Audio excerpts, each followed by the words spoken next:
খুবেই ভাল লগা, আপোনালোকেও ভাল পাব।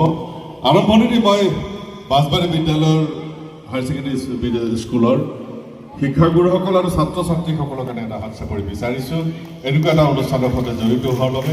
কাৰণ মই ইয়াতেই দেখিছোঁ ল'ৰা ছোৱালী ওলাই নাহে আজিকালি শিকিবলৈ, আৰু বাঁশবাৰীৰ নিচিনা ঠাইত এনেকুৱা এটা অনুষ্ঠানত অংশগ্ৰহণ কৰি আজি এইটো প্লেটফৰ্মত আহি তেওঁলোকে অনুষ্ঠান পৰিৱেশন কৰিব। শুভেচ্ছা জনাইছোঁ গোটেই দলটিকে।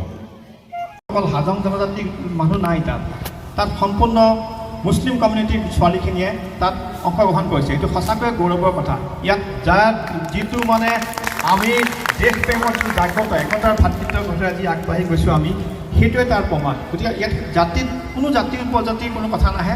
আমি এক জাতি হৈ পেলাই দেশখন যাতে আমি উন্নতি শিখৰত লৈ যাব পাৰোঁ তাকে মই কামনা কৰিছোঁ।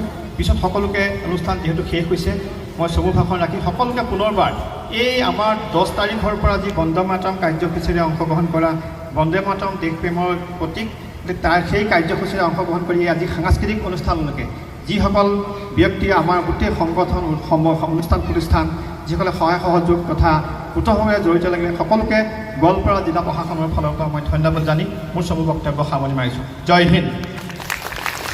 ধন্যবাদ জনাইছোঁ উদয় ডাক্তৰ মহোদয়।